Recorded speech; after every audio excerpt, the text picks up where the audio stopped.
اللہ تبارک و تعالیٰ کے پیارے حبیب علیہ السلام نے ارشاد فرمایا، حضرت ابی ہریرہ رضی اللہ تعالیٰ عنہ اس کے راوی حضور نے ارشاد فرمایا کہ روزہ ایک ڈھال ہے.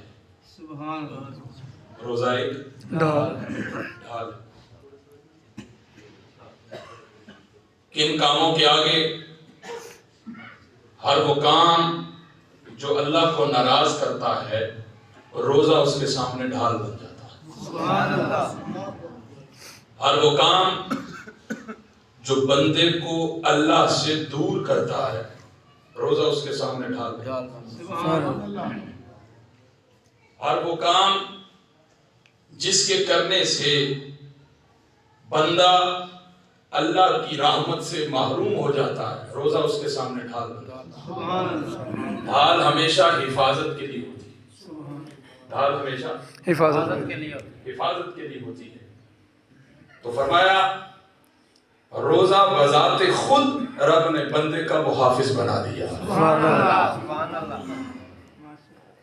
ڈھال بندہ رکھتا ہے کہ بندے کی حفاظت ہو جائے. تو یاد رکھنا صرف وہ نہیں لٹا کہ جس کا بروز حشر ایمان بچا رہا ہے. جس کے پاس ایمان ہے صرف وہ نہیں لٹا.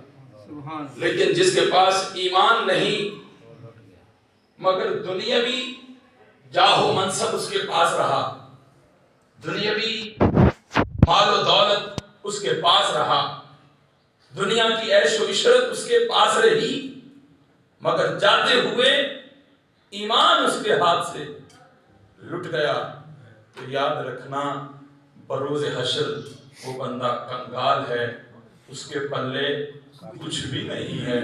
تو قربان جاؤں میں اپنے نبی علیہ السلام کی ذات پر جن کے صدقے سے، کیونکہ محبوب رحمان ملا ہے تو قرآن ملا ہے، محبوب رحمان ملا ہے تو رمضان ملا ہے. محبوب خدا ہی نہ ہوتے، محبوب رحمان ہی نہ ہوتے تو رمضان کہاں آتا؟ محبوب خدا ہی نہ ہوتے تو قرآن کہاں آتا؟ تو رب نے اپنے محبوب کے صدقے سے وہ رمضان عطا کر دیا جس میں روزوں کو فرض کر دیا اور فرمایا کہ ضمانت بھی ساتھ لے لو. کیا فرمایا؟ الصیام جنۃ. ارے روزہ تمہیں اب فکر کرنے کی ضرورت نہیں بلکہ تم روزہ رکھو اور روزہ خود تمہارے ایمان کا محافظ بن جائے. سبحان اللہ. ڈھال بن جائے. اب جب اس کے دلیل میں، اس کے ضمن میں ایک حدیث پاک اور عرض کرتا ہوں. ڈھال کیسے بنتا ہے؟ بڑی معروف حدیث پاک آقا علیہ السلام نے ارشاد رمضان، جب ماہ رمضان آتا ہے تو فتحت ابواب السماء وفی روایت فتحت ابواب الجنہ. فرمایا جب رمضان آتا ہے رب آسمانوں کے سارے دروازے کھول دیتا ہے. سبحان اللہ. سبحان اللہ. تو جویں بندہ کسی نو بڑی محبت نال بڑی پیار کے ساتھ استقبال کرے تے سارے بوئے کھول کے آندا ہے جی آیا. سبحان اللہ. تہاڈا جڑے پاسوں دل کرے آ جاؤ. فرمایا سارے دروازے کھول دیتا ہے. وغلقت ابواب الجہنم. اور فرمایا جہنم کے سارے دروازے بند کر دیتا ہے. وسلسلۃ الشیاطین، اور شیطانوں کو جکڑ دیتا ہے. اب یہاں عرفاء نے بڑا خوبصورت کلام کیا ہے. فرمایا وہ یہ جو رب کہتا ہے ابواب السماء کہ میں آسمانوں کے دروازے کھول دیتا ہوں، میں جنت کے دروازے کھول دیتا ہوں، یہ کیا مطلب ہے؟ فرمایا اس کا مطلب یہ ہے کہ رب تعالیٰ نے ایک دروازہ اپنی رحمت کا رکھا ہے. سبحان اللہ. رب تعالیٰ نے ایک دروازہ اپنی برکت کا رکھا ہے. سبحان اللہ. رب تعالیٰ نے ایک دروازہ اپنے فضل کا رکھا ہے. رب تعالیٰ نے ایک دروازہ اپنے کرم کا رکھا ہے. رب تعالیٰ نے ایک دروازہ بخشش اور قبولیت کا رکھا ہے. رب تعالیٰ نے ایک دروازہ مغفرت کا رکھا. فرمایا جو مصطفیٰ کا امتی بن کر روزہ رکھ کر میری بارگاہ میں حاضر ہو جائے میں اس پر رحمت کا دروازہ بھی کھول دیتا ہوں، اس پر کرم کا دروازہ بھی کھول دیتا ہوں، اس پر فضل کا دروازہ بھی کھول دیتا ہوں، دعاؤں کی قبولیت کا دروازہ بھی کھول دیتا ہوں. اپنے رحمت و کرم کا دروازہ بھی کھول دیتا ہوں اور بخشش و عنایت اور مغفرت کے دروازے بھی کھول دیتا ہوں. سبحان اللہ. میں پہلے یوں ہوتا کہ میں نے کچھ مخصوص، جیسے آپ عام دنوں میں عام ایام میں سنتے ہیں کہ جمعہ المبارک میں ایک گھڑی ایسی آتی ہے کہ جس گھڑی میں اللہ دعائیں قبول فرما لیتا ہے.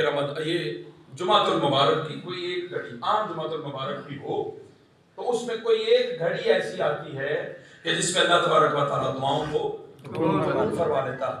قربان جاؤں اپنے محبوب کے وسیلے سے جو ملا ہے، کیونکہ ہمیں تو جو کچھ بھی ملا ہے وہ حضور کے صدقے سے. بے شک بے شک. جہان ملے تو بھی حضور کے صدقے سے. اور میں نے جیسے بتایا قرآن ملے تو بھی حضور کے صدقے. لوگ کہتے ہیں کہ میرے لیے اللہ ہی کافی ہے. ایک آیت کریمہ کا اپنی مرضی کے مطابق اس کا مفہوم بیان کرتے اس ترجمے کو لے کر میں کہا کرتا ہوں ارے ہمیں تو رحمان بھی ملا تو مصطفیٰ کے صدقے سے ملا. بے شک. ہم کیا جانتے تھے؟ ہمیں کیا خبر تھی کہ رحمان کیا ہے؟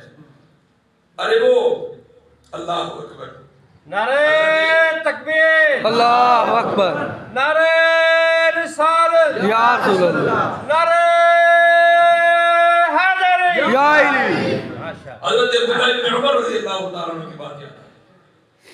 آپ سے کسی نے پوچھا کہ حضور یہ جو مقیم کی نماز ہے اس کی تو تفصیل ہمیں پتہ چل گئی، مگر جو مسافر کی نماز ہے اس کا حکم تو آیا مگر اس کی تفصیل نہیں ملی. تو آپ کیسے قصر پڑھتے ہیں، کیسے وہ مسافر کی نماز کیسے آپ ادا کرتے ہیں؟ تو آپ کو کہاں سے پتا چلا؟ قرآن کریم میں تو اس کی تفصیل نہیں ہے، تو پھر آپ کو کیسے پتا چلا؟ تو حضرت عبداللہ ابن عمر نے کی بات کی، فرمایا ارے ہمیں کہاں پتا چلتا، ہم تو ان پڑھ تھے، ہم کچھ نہیں جانتے تھے. لا نعلم شیئا، یہ لفظ ہے. فرمایا خدا کی عزت کی قسم ہم کچھ نہ جانتے تھے کہ پھر رب نے کرم کیا اور آمنہ کا لال ہمارے درمیان محبوب بنا دیا. سبحان اللہ سبحان اللہ. پھر کیا کہتے ہیں؟ پھر خدا کی عزت کی قسم پوچھنا نہیں پڑا، بس جیسے جیسے آمینہ کا لال کرتا جاتا تھا ہم نقل کرتے جاتے تھے، خدا قبول کرتا جاتا. سبحان اللہ. یہی حضرت عبداللہ ابن عمر ایک دن وہ سواری پکڑی ہے اور اسے گھما رہے ہیں، ایک جگہ پر گھما رہے ہیں. خادم نے کہا کیا کر رہے ہو؟ فرمایا مجھے کیا پتا میں کیا کر رہا ہوں، تھانوں پتہ ہی نہیں تینوں گھما دے کیوں پہ؟ فرمایا مجھے نہیں خبر میں کیوں گھما رہا ہوں، ہاں بس ایک بار مجھے یاد ہے کہ میں نے یہاں اپنے نبی کو یوں سواری گھماتے ہوئے دیکھا. سبحان اللہ. مجھے کیا خبر تھی رکوع کی، مجھے کیا خبر تھی سجود کی، تیرے نقش پا کی تلاش میں جھکا ہوا تھا نماز میں. سبحان اللہ سبحان اللہ. کہتا ہے کہ میری زندگی بھی عجیب تھی، میری بندگی بھی عجیب تھی کہ جہاں مل گیا تیرا نقش پا میں نے وہیں پہ کعبہ بنا. سبحان اللہ. ارے وہ کہتا ہے مجھے کیا خبر، میں یہ کیا کر رہا ہوں، بس کسی کی ادا کو ادا کر رہا ہوں. سبحان اللہ. ہم تو اسی کو شریعت وہی ہے ہمارے سامنے سارا دین جو حضور کا اسوہ حسنہ ہو گیا، جیسے میرے نبی نے کر دیا ہے ہم تو بس نقلیں کرتے رہتے ہیں، اور جیسا حضور کا فعل ہے اس کو دہراتے رہتے ہیں دیکھ کر، اور ہم دہراتے رہتے ہیں میرا مالک ہم پہ کرم فرماتا رہتا ہے. فرمایا ڈھال ہے، ڈھال تو ہے. اب دیکھیے کتنا کرم. ڈھال کیسے بنایا؟